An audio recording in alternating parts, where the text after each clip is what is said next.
말씀 신명기 7장 6절과 7절입니다. 신명기 7장 6절과 7절 말씀입니다.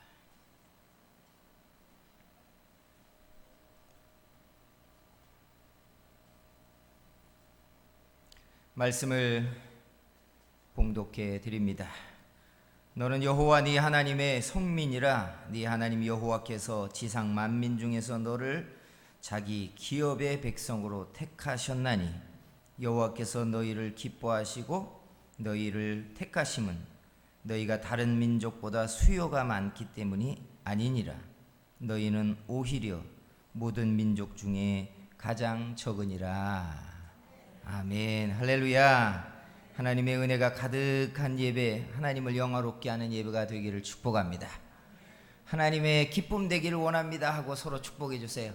하나님의 기쁨 되기를 원합니다. 할렐루야. 감사합니다.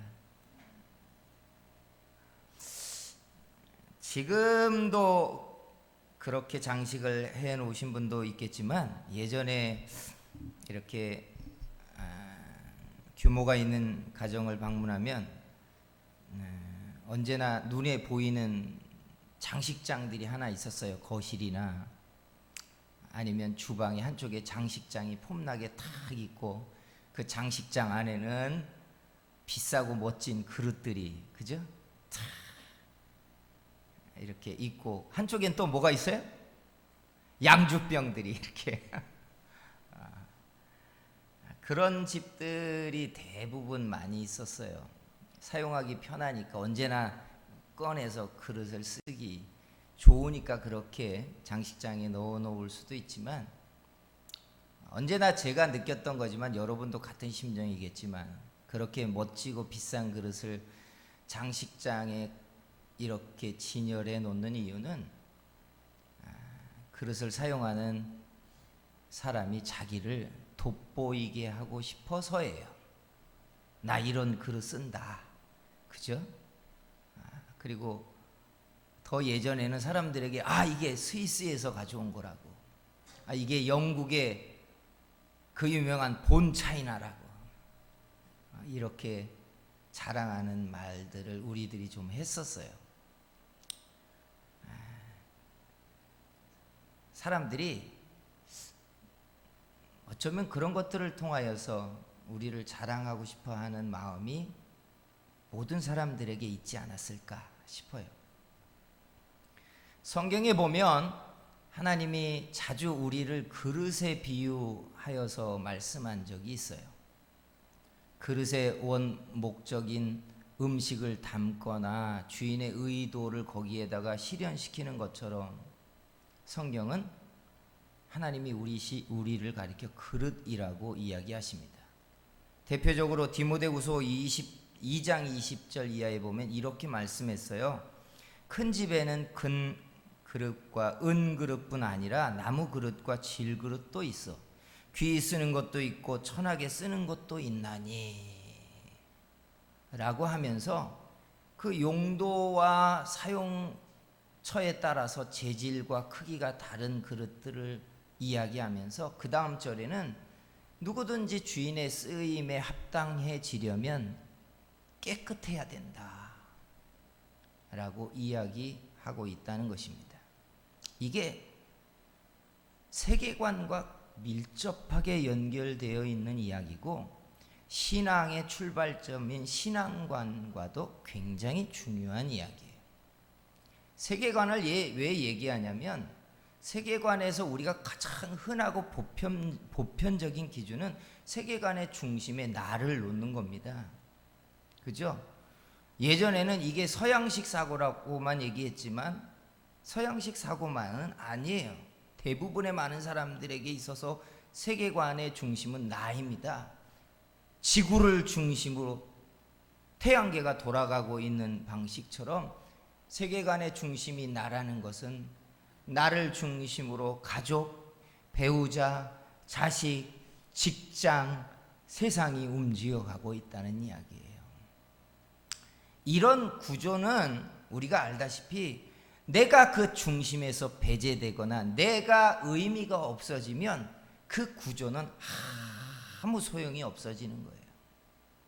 신앙의 중심에 있어서 세계관처럼 내가 중심인 신앙이 되면 하나님도 내가 있어야 있는 것이고, 하나님이 나를 잘되게 할 때 내가 하나님을 영화롭게 할 수 있는 것이고, 하나님의 말씀을 지킨다는 것도 내게 그것이 의미가 있을 때 내가 말씀이 말씀이라고 말한다는 이야기예요.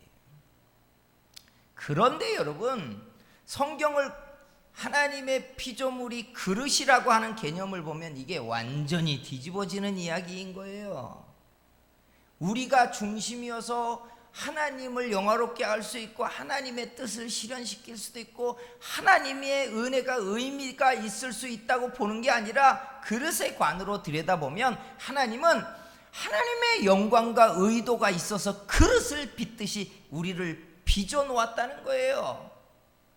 어떤 사람의 그릇과 어떤 사람의 그릇은 용도와 재질이 다 다르지만 그 모든 것이 주인의 의도대로 무엇을 실현시키기 위하여 다양한 그릇처럼 사람을 지었다는 거예요.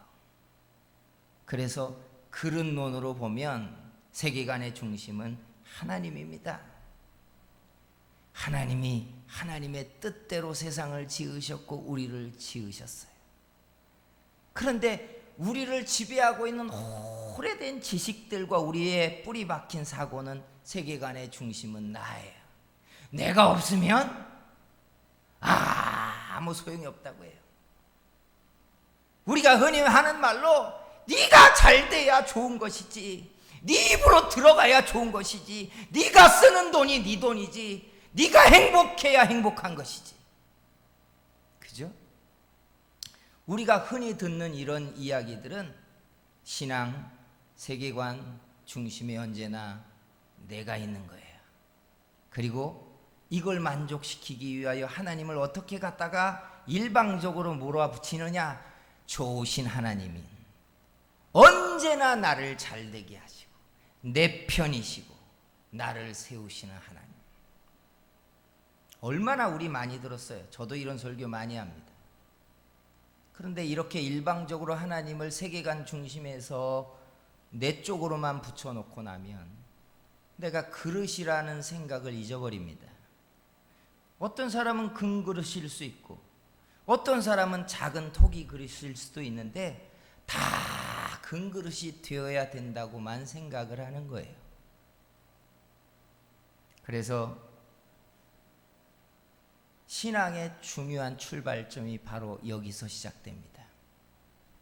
내가 하나님을 나의 도움으로 삼을 것인지 아니면 하나님이 나의 주가 되게 할 것인지가 출발점이에요.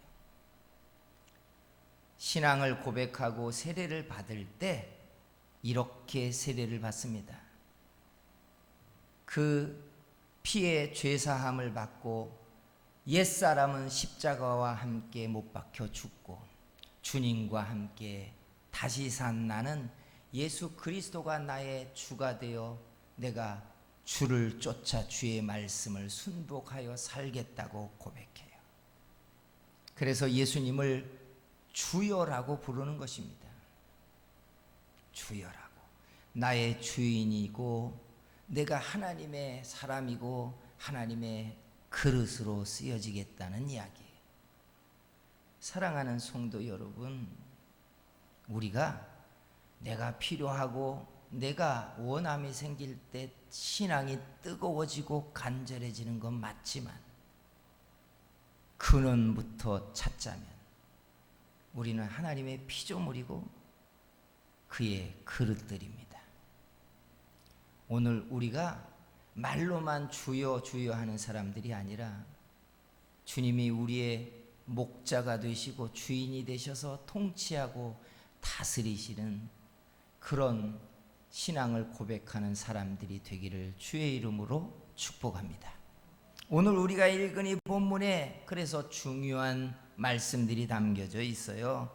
이스라엘 백성들을 향하여 모세가 한 설교 속에 등장한 말씀인데, 너희는 여호와의 성민이고 만민 중에서 그의 기업으로 택함을 받았다라고 하면서 택하신 이유를 설명해요. 뭐라고 7절에 설명하냐면 여호와께서 너희를 기뻐하시고 너희를 택하심은 너희가 다른 민족보다 수요가 많기 때문이 아니니라. 너희는 오히려 모든 민족 중에서 가장 적으니라. 이렇게 얘기합니다. 너희가 잘나고 뛰어난 사람들이어서 부른 게 아니라는 이야기를 하고 계시다는 거예요. 예. 여러분, 이렇게 이야기를 하자 보면 어떤 분들은 금방 다른 말씀을 갖다가 뭐라고 붙이냐면 하나님은 낮은 자를 들어 높이시고 적은 자를 들어서 강한 자를 부끄럽게 하시는 하나님이니까 이렇게 하셨습니다 라고 할 거예요. 맞습니다. 맞지만 그렇게 적은 이야기가 아니에요. 하나님은 우리를 그릇으로 부르시고 택하시고 쓰시려고 하는데 왜 크고 강하고 좋은 그릇이 아니라 적은 자를 불렀냐 이거예요. 그죠? 그래서 알아야 될 구조가 있어요. 첫째가 뭐냐? 사람은 본질적으로 하나님의 영광의 얼굴이라는 거예요.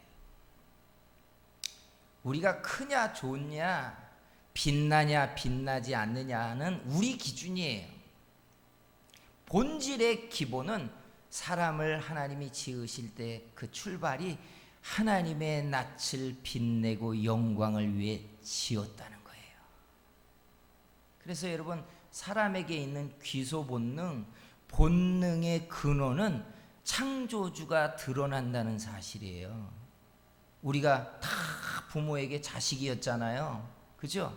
그리고 어느 순간이 되면 부모로부터 독립해서 이제 자기의 삶의 터를 만들어가기 시작해요. 근데 시간이 지나다 보면 부모의 음식 습관, 부모의 성격 이런 것을 좋아하는 분도 있지만 싫어하는 사람들도 있다고요. 난 우리 아버지 같은 성격 나는 싫어. 그런데 나이를 먹고 30, 40이 먹어가고 나이를 먹어가다 보면 자기 속에서 배어있는 색깔처럼 은근하게 뭐가 드러나냐면 자기 아버지가 드러나고 자기 엄마의 성격이 나오는 거예요.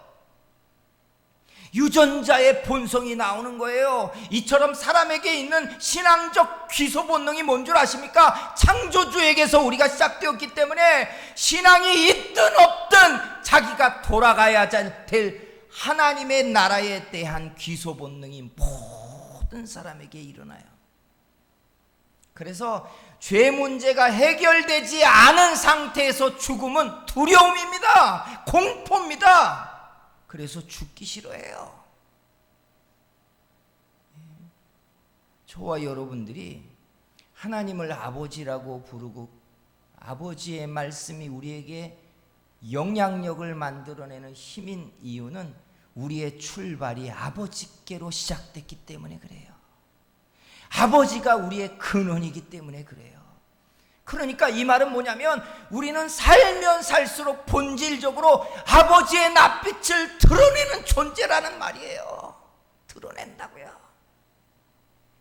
자식이 잘 되면 가장 이유 없이 행복한 사람들이 부모입니다. 그죠?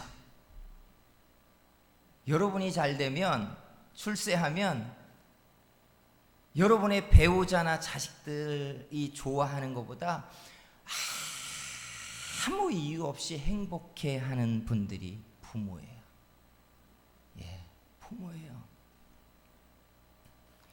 사람을 통해서 하나님이 하나님의 낯을 빛나게 하고 영광을 받고자 하나님이 지으셨기 때문에 사람은 하나님의 형상이고 영광입니다. 우리가 내 스스로 잘나고 뛰어나서 여기에 있어 라는 생각이 들기도 하겠지만 근본적으로 내가 아버지의 형상이구나 생각하셔야 돼요. 하나님이 우리에게 이 마음이 가득 차 일어나게 되기를 소원합니다. 그런데 던져야 될 의무가 있어요. 의문이 왜 굳이 적은 자들이었냐 이거예요.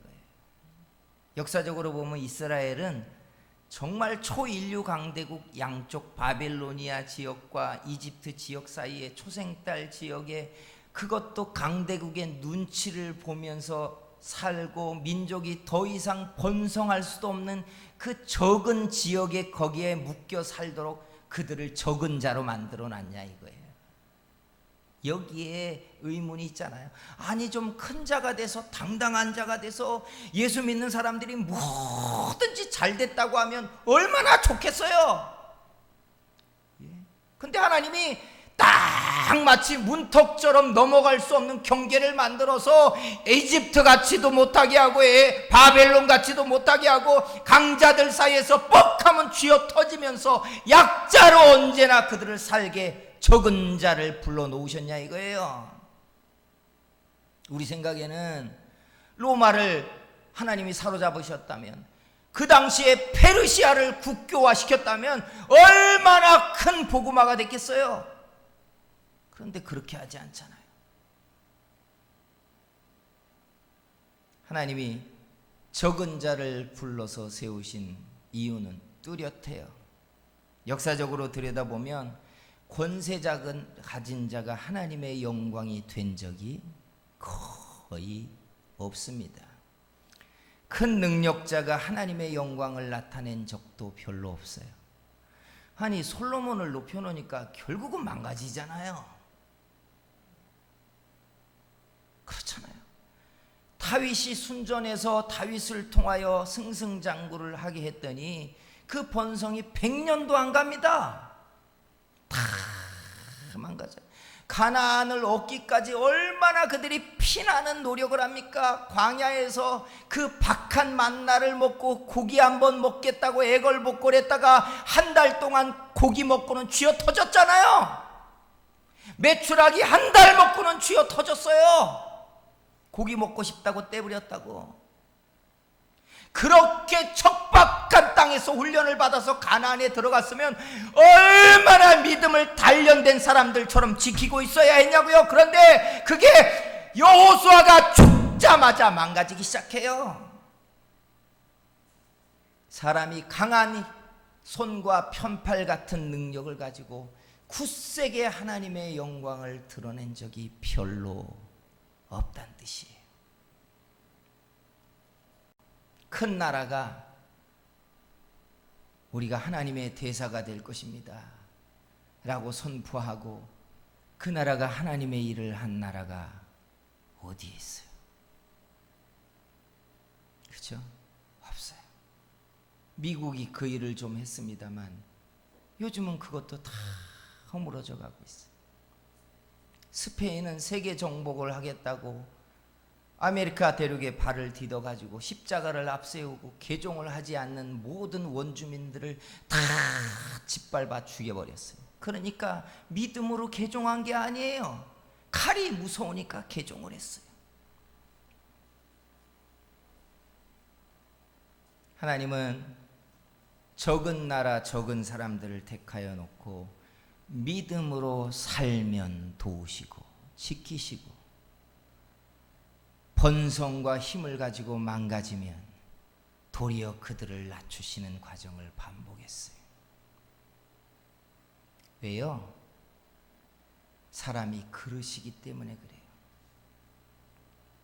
어느 날 장식장에다가 금박이라도 둘러져 있는 멋진 본차이나 그릇들을 장식해 놨는데 그릇이 빛나다 보니까 그릇이 스스로 자고해져서 사람들에게 말을 하기 시작한다고 생각해 보세요.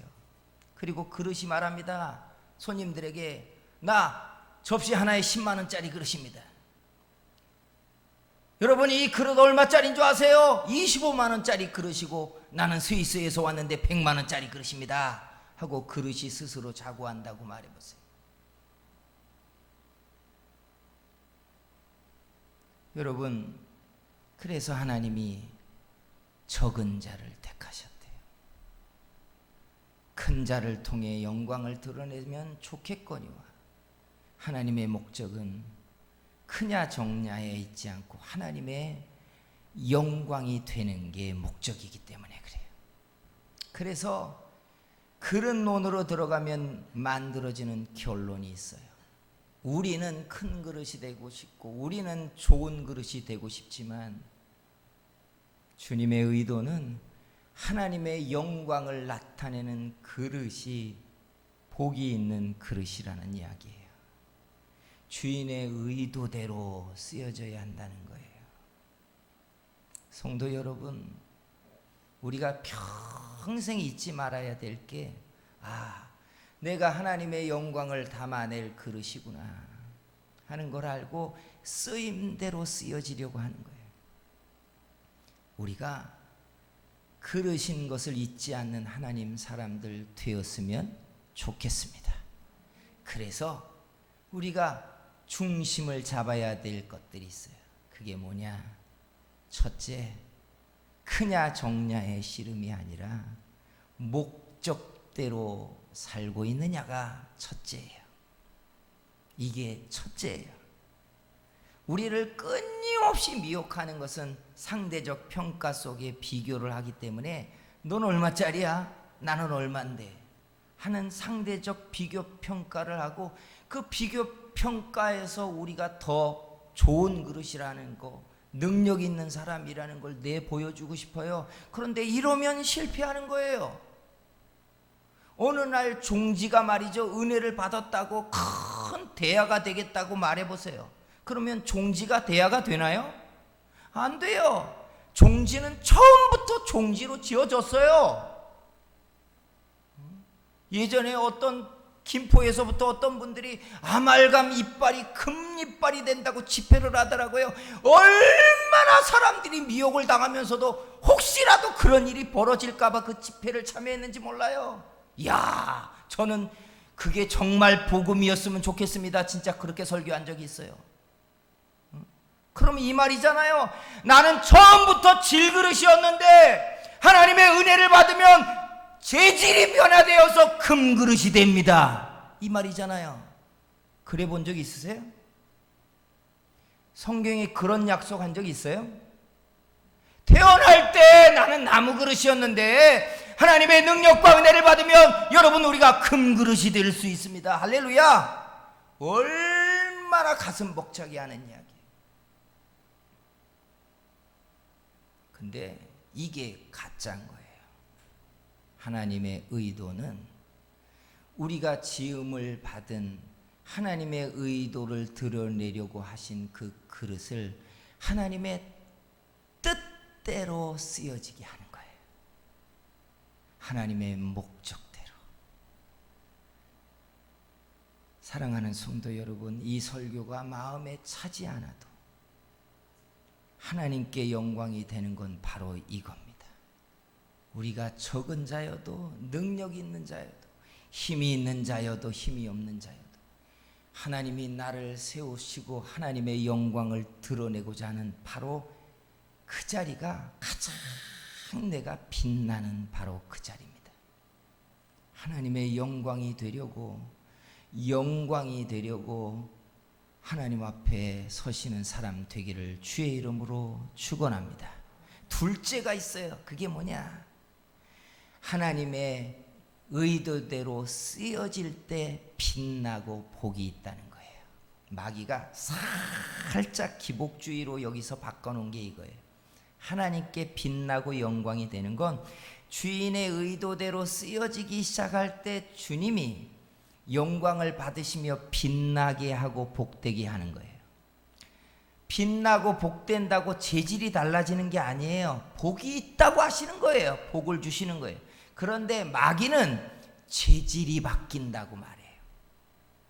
이게 가짜 복음이에요. 재질 안 바뀝니다.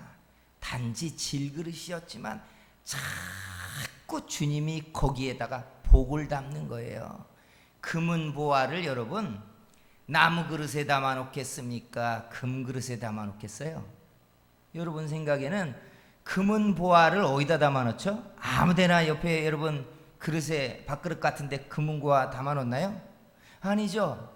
그거 장식하려고 좀 비싼 용기 사다가 거기다가 걸고 장식하잖아요. 그렇잖아요.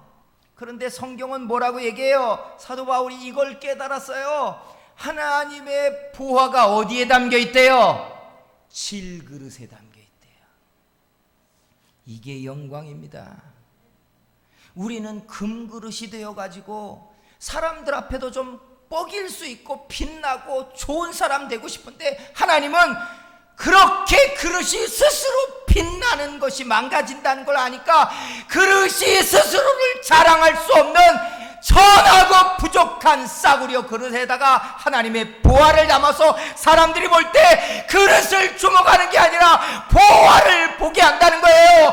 우리가 내가 빛나면 말씀은 가려집니다. 내가 잘나면 내가 드러남으로 하나님의 영광 가리는 거예요. 내가 높아지면 내 말이 커지기 때문에 하나님이 드러나지 않아요. 이게 그릇이에요.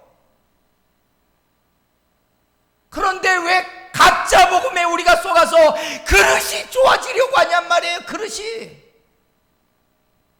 이게 가짜 복음이에요. 나는 천하고 부족해도, 나는 약해도 내 안에 하늘의 보화가 담겨서 누가 봐도 내 안에 일하시는 이가 하나님인 것이 드러나면 그게 빛나는 시간이고 복이 되는 시간이고 그게 형통한 시간이고 그게 대대로 잘 되는 하나님의 은혜인데, 마귀는 우리에게 네가 빛나라고 하는 겁니다. 네가. 하나님은 너를 빛낼 거라고 말하는 거예요. 아니요. 우리가 낮아질수록 내 안에 있는 게 드러납니다. 나를 부인할수록 나를 주장하시는 하나님이 나타나십니다. 내가 나를 거꾸로 들일수록 내가 지배당하고 있는 내 안에 계신 하나님의 뜻들이 드러날 줄 믿습니다. 이게 그릇이에요. 그릇이. 그러니 가짜 복음에 우리가 미혹되어서 더 좋은 그릇 안 되는 것 때문에 막 시달리고 사는 거예요. 그렇게 힘들게 살고 있는 거예요. 사랑하는 성도 여러분, 하나님이 나를 통해서 내 안에 담은 은혜를 통해 무엇을 드러내시고 나타내실까를 생각하셔야 돼요.